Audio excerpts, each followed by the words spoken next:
Unwind your mind with the therapist. जी हाँ, life सही है, यही रीइंफोर्स करना चाहते हैं हम बार बार अपने इस सेगमेंट के जरिए कि लाइफ सही है, टेंशन नहीं है। कहते हैं ना, जैसी सोच आप बनाएंगे वैसे ही कई बार आपकी आसपास की परिस्थितियों को आप लेने लगेंगे, उसी स्पिरिट से भी लेने लगते हैं। फिर चीज़ें जो जैसी भी होती हैं उसमें बेहतरी अपने आप धीरे धीरे होने लगती है, या गड़बड़ होती है तो और गड़बड़ होने लगती है, क्योंकि हमारी स्पिरिट उस तरह की हो जाती है, हमारी सोच वैसी हो जाती है। तो मॉडल या और एक्टिव हो सकते हैं उनको सॉल्व करने के लिए या ना कुछ करने के लिए उनके लिए। तो अनवाइंड योर माइंड सेगमेंट में हमारी बहुत सारी इमोशनल, मेंटल या जस्ट कई बार सवाल उठ रहे होते हैं जो हमारे दिमाग में रोजमर्रा में, या हमारी छोटी छोटी समस्याएं होती हैं, और कई बार लगता है इसके लिए क्या किसी के पास जाना है ना। तो भाई, किसी के पास नहीं भी जाना तो आप रेडियो ट्यून इन जरूर कर सकते हैं इस सेगमेंट के लिए, और अपने वो छोटे छोटे सिंपल से सवाल जिनके जवाब बहुत ही उलझे उलझे लगते हैं आपको और मिल नहीं रहे होते, उनके लिए भी आप हमें कॉल कर सकते हैं। स्टूडियो का नंबर रहता है ड्यूरिंग दिस सेगमेंट इज 4165930055। आप हमें अपने सवाल भेज भी सकते हैं, हमारे सोशल मीडिया पे इनबॉक्स कर सकते हैं, जैसे कि इंस्टाग्राम पे मेरा हैंडल रहता है RJ_Swati_Toronto, वहाँ पे आप डीएम कर सकते हैं अपने सवाल, या फेसबुक पर भी RJ_Swati_Toronto आप ढूंढेंगे, वहाँ पे अपने सवाल डीएम कर सकते हैं, पर्सनल मैसेज में मुझे भेज सकते हैं। और प्रशांत जी जो हमारे registered social worker and psychotherapist हैं, उनकी भी वेबसाइट है which is iwantpeace.org, peace is PEACE, तो वहां पे भी आप अपने सवाल छोड़ सकते हैं। Prashant ji, welcome. Thank you so much Swati ji, and hello everyone. हमारे लिए मंडे को आप टाइम निकालते हैं डिलीजेंटली, हर महीने, हर वीक, उसके लिए बहुत बहुत धन्यवाद। क्योंकि मुझे लगता है ये जो हम किसी के कुछ सोच के कुछ डिसीजन लेते हैं लाइफ में जो सिर्फ अपने लिए नहीं होते, और उसके लिए हम इतने कमिटमेंट से समय निकालते हैं, उसके लिए तो एक सैल्यूट बनता है। It is always a pleasure and I hope with your help we are trying to help the community in the best possible manner we could. अच्छा, तो आज का सवाल उससे उसी लाइन पे है पर थोड़ा अलग है।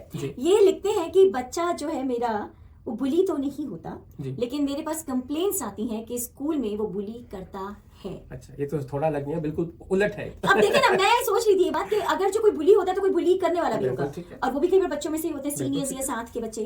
तो पेरेंट्स ने, आई अप्रिशिएट कि उन्होंने इस चीज को एक्सेप्ट करते हुए इतनी बात हमें लिख के भेजी कि मेरा बच्चा, मेरे पास कंप्लेंट आती है कि बुली करता है, और बहुत कंप्लेंट आती है स्कूल एडमिनिस्ट्रेशन से या टीचर से।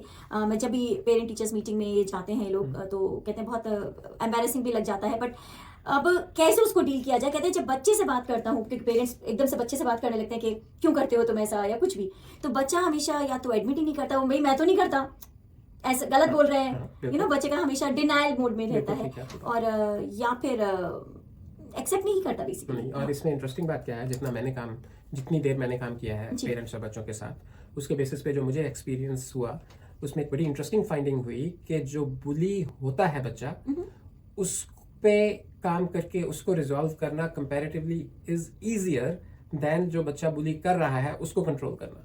okay. तो बुली करने वाला जो बच्चा है उस पे ज्यादा काम करने की जरूरत है। तो इसके बहुत सारे रीजंस हैं, so let's dig into it deeper. So सबसे इंपॉर्टेंट चीज क्या है कि जो बुलिंग चीज क्या है, बेसिकली बुलिंग क्या है कि आप अपने आप को पावरफुल दिखा रहे हैं, ठीक है ना। तो अगर आप अपने आप को कहीं पावरफुल दिखा रहे हैं, इसका मीनिंग ये हुआ कि कहीं ना कहीं आप पावरलेस हैं, आप कहीं ना कहीं पावरलेस फील कर रहे हैं। अगर आप पावरलेस फील कर रहे हैं तभी तो आप अपनी पावर कहीं दिखाएंगे। ये मुझे वो है, वैसे ही याद है, एक बार हमने एक टॉपिक लिया था जिसमें हम दोस्तों की बात कर रहे थे कि कुछ ऐसे दोस्त होते हैं जो आपको कहीं ना कहीं दे पुट यू डाउन, तो उसमें हम कहते हैं कि कॉम्प्लेक्स होता है, और उसमें इंफीरियोरिटी, जो भी सुपीरियोरिटी कॉम्प्लेक्स दिख रहा है, वो अंदर से इंफीरियर, वो एक्चुअली अंदर से इंफीरियोरिटी कॉम्प्लेक्स है, उसी को कॉम्पेंसेट करने के लिए अपने आप को सुपीरियर दिखा रहा है। तो अब जो वो फीलिंग ऑफ पावरलेसनेस है, वो कहाँ से आ रही है, ये पेरेंट्स को देखना है, और उसमें वो सिबलिंग से भी आ सकती है। ऐसा बहुत केसेस में पता लगता है कि बच्चे 2 भाई हैं, तो बड़ा भाई घर पे छोटे की पिटाई कर रहा है, और छोटा स्कूल में लड़ाई कर रहा है जाके, तो बड़े को तो कुछ कह नहीं सकता। तो वो स्कूल में कर रहा है। हाँ, वो स्कूल में किसी के साथ लड़ रहा है। ये ऐसा नहीं हो जाता जब बड़े लोग के लिए कहते हैं ऑफिस से डांट खा के आए, घर में बच्चों को डांट, बस एग्जैक्टली वही बात है, जिस पे जोर चलता है, जिस पे जोर चल रहा है। तो it could be that the child is being intimidated by someone at home और even at school, and he is bullying someone as a result of it. So that could be siblings, as I mentioned, it could be peers, it could be adults, it could be parents in some cases, and it could be media, and it could be the video games that they are playing. उसमें बहुत सारी violence होती है, video games में बहुत होती है जी। मैं तो हैरान हूँ कि ये वीडियो गेम्स जो बनाने वाले हैं वो बच्चे नहीं हैं, वो एडल्ट्स हैं, ठीक है ना। अब एक एडल्ट को इस चीज़ को समझ के बनाना चाहिए कि इसको यूज़ कौन करेगा, पर इट इज़ वेरी अनफॉर्चुनेट कि वो इस चीज़ का ध्यान नहीं रख पा रहे। उसमें भी कंप्लायंस होती तो होना होगी। चाहिए, नहीं है लेकिन इतना जितना होना चाहिए। तो वो आजकल बहुत बड़ा एक इन्फ्लुएंस है। जब बच्चा पूरा दिन अपने कंप्यूटर स्क्रीन पर या टीवी स्क्रीन पर अपना रिमोट लेकर मार धाड़ वीडियो गेम्स में कर रहा है, देख रहा है, तो उसका कहीं ना कहीं तो बच्चे पे इफेक्ट पड़ता है। बिल्कुल। तो आपने 2 रीजंस बताए कि तो हो सकता है वो बच्चा खुद कहीं बुली हो रहा हो, which can be in school और outside somewhere wherever he is going playing. घर में भी हो सकता है, बड़े सिबलिंग्स हो सकते हैं, फैमिली में कोई हो सकता है, इवन पेरेंट्स हो सकते हैं। और दूसरा आप रीजन बताया वीडियो गेम्स हो सकते हैं, जहां से वो सब कहीं ना कहीं बाइट कर रहा है, Media, सीख रहा है। बिल्कुल। अच्छा प्रशांत जी, हम बात कर रहे थे कि बच्चा ही अगर बुली हो तो कैसे हैंडल किया जाए। इससे अभी हमारे कॉलर ने एक बताया अपना, well the song was playing, कि उन्होंने अपनी सिचुएशन बताई कि उनका बच्चा, वो कहते हैं कि सिर्फ 2.5 साल का है, डे केयर जाता है, जी। और वहां से भी कंप्लेंट आती है कि बच्चों को मारता है। अब इसको बुली कैटेगरी में भी नहीं लिख सकते क्योंकि बच्चा को पता ही नहीं, इतना छोटा बच्चा तो पता ही नहीं होता। बिल्कुल ठीक है। कहते हैं इतनी कंप्लेंट्स आती हैं, बहुत समझाते हैं, पर वो कभी बच्चे अपने छोटे स्टाइल में जिस तरह से करते हैं वो मारपिटाई थोड़ी बहुत कर देता है। तो उन्होंने बहुत पता करा कि क्योंकि वो इकलौता बच्चा है, अभी घर में तो ऐसे कुछ कंपैरिजन भी नहीं है, लाड़ भी है, बिल्कुल ठीक। खुद बुली नहीं हो रहा वो, खुद नहीं, और घर में वो ऐसा देख भी नहीं रहा किसी को कि कोई एग्जाम्पल देख रहा हो कि ऐसा हो रहा है तो बच्चा ग्रैस्प कर रहा है। जी। तो उन्होंने ये फिगर आउट किया, उन्हें पता नहीं सही है गलत, पर उन्होंने फिगर आउट किया कि टीवी में रेसलिंग देखी जाती थी घर में, बिल्कुल। और बच्चा बैठ के वो रेसलिंग और वो कुश्ती देखता था। बिल्कुल। शायद तो- वहां से उसने वो थोड़ा बहुत बिल्कुल हो सकता है, बिल्कुल ठीक। जो बहुत जेन्युइन फाइंडिंग है वो, हाँ। It could be a possibility. चलिए यहाँ पे उन्होंने अपना माइंड एंड माइंड करा। हाँ, माइनर बिल्कुल ठीक है, बिल्कुल ठीक है। जी। तो हमने जैसे अभी डिस्कस किया जो कॉमन रीजंस हैं कि बच्चा खुद बुली हो रहा है, खुद इंटिमिडेट हो रहा है, जी। सिबलिंग्स से, बड़ों से, एडल्ट से, मीडिया भी एक बहुत बड़ा रोल प्ले करता है इसमें। और अनफॉर्चुनेटली मीडिया ज़्यादा वायलेंट ही हो रहा है, वीडियो गेम्स में भी, और जो कुश्ती। चीज़ें कुश्ती में भी, और जो चीज़ें बच्चे देख रहे हैं। जी। और एक चीज़ और भी देखी गई है कि हम सभी में, बच्चों में नहीं, हम सभी चाहते हैं कि जहाँ भी हम हैं, जिस ग्रुप में हम हैं, वहाँ हमें इजीली एक्सेप्ट किया जाए, हमें रिकॉग्नाइज किया जाए। हाँ। ठीक है ना, हम पार्ट ऑफ द ग्रुप बनना चाहते हैं। बिल्कुल ठीक। तो बहुत बार बच्चा अपने फ्रेंड्स को इम्प्रेस करने के लिए, ठीक है, उस ग्रुप का पार्ट बनने के लिए भी इस तरह का बिहेवियर, बने रहने के लिए। बने रहने के लिए, बिल्कुल, तो इस तरह का बिहेवियर दिखाता तो है। यहाँ पे हम ये कह सकते हैं कि जो संगत है वो कुछ संग ना हो। हाँ, संगत है, वो कुसंग ना हो, और वो ऑलरेडी कुसंग में है, तो उसको उस कुसंग का मेंबर रहने के लिए वो करना उनकी है। तरह बिहेव करना हाँ, पड़ेगा, तभी वो फिट इन होगा। अदरवाइज उसको एकदम स्विच हो जाएगा, वो from being a bully he will start getting bullied उनके बीच में। उनके बीच में। ओह, तो वो उसका सर्वाइविंग स्किल है बेचारे का। हाँ, ठीक है ना? ठीक बात। हाँ, और ऑफ कोर्स इसी के ही साथ मिलता जुलता कि वो अगर नहीं ऐसा बहुत बार क्या होता है कि बच्चा इग्नोर्ड फील करता है, जेलस फील करता है, इनसिक्योर फील करता है, तो इन सारी चीजों से बचने के लिए भी वो दूसरों को बुली करता है। ओह, तो वो उसको, पर ये बड़ी नेचुरल से इमोशंस हैं। बिल्कुल नेचुरल इमोशन है, क्योंकि बच्चे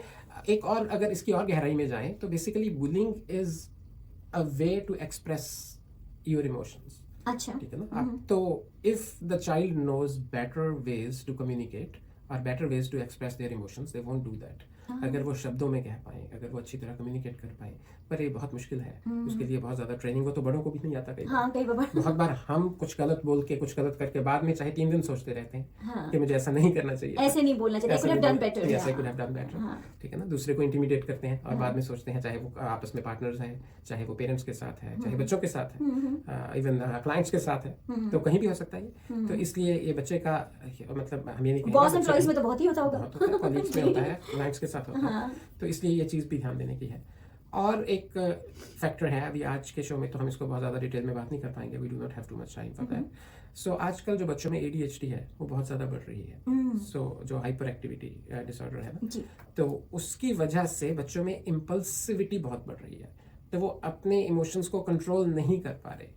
ठीक है ना, उसमें बहुत सारे आगे छोटे छोटे रीजंस हैं कि कई बार ब्रेन की मैच्योरेशन जो है वो डिले हो जाती है, कई बार इमोशंस को हैंडल करना बहुत मुश्किल हो जाता है, जो एंगर है, एक्साइटमेंट है, फ्रस्ट्रेशन है, वो इतना ज़्यादा ओवरवेलम कर देती है उन बच्चों को जो ADHD से गुजर रहे हैं, कि उनके साथ एक प्रॉब्लम है कि वो स्ट्रॉन्ग इमोशंस को ढंग से हैंडल नहीं कर पाते। तो उस चक्कर में वो एकदम इम्पल्सिव हो जाते हैं और उनका बिहेवियर थोड़ा वायलेंट या थोड़ा सा अनफ्रेंडली हो सकता है। तो और डोपामिन जो है उसकी रेगुलेशन में गड़बड़ हो जाती है कई बार ADHD में, तो वो भी एक रीज़न बन सकता है। तो ADHD का बहुत बड़ा रोल है।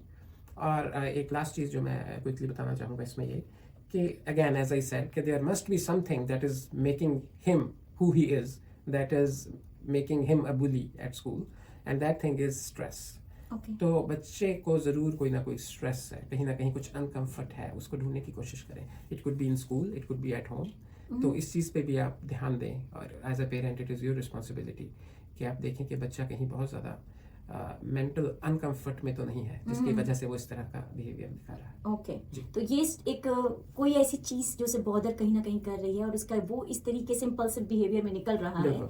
वो हमको पता करना पड़ सकता है। बिल्कुल। तो जिनका ये सवाल था मेरे ख्याल से उनको कुछ टिप्स एंड ट्रिक्स यहाँ पे पता चली होंगी what they might like to do. बाकी अगर जो डिटेल आपको, क्योंकि ये एक जनरल सा क्वेश्चन था उनका, स्पेसिफिक हमें कई बार नहीं पता होता, डिटेल्स हर एक की लाइफ सिचुएशंस डिफरेंट होती हैं, बिल्कुल। उसके लिए आपको प्रशांत जी या किसी भी थेरेपिस्ट से बात एक बार कंसल्ट करने में कोई हर्ज नहीं होता। वहां से आपको कुछ डायरेक्शन ही मिलती है और कुछ वो फायदा ही करता है। जैसे कि प्रशांत जी बताते हैं 15 minutes of first consultation is बिल्कुल फ्री। प्रशांत जी का नंबर, प्रशांत जी पर क्लिनिक का नंबर फिर बताएंगे प्लीज। जी, हमारा नंबर है 905-405-8224। 905-405-8224। If you want to have any appointment, इस नंबर पे कॉल करके आप प्रशांत जी को पूछ सकते हैं और अपॉइंटमेंट ले सकते हैं। फर्स्ट 15 मिनट्स का जो अपॉइंटमेंट होता है बिल्कुल फ्री होता है। अगले हफ्ते प्रशांत जी लाइफ सही है, ओनली ऑन फिल्म नवकर। लाइफ सही है।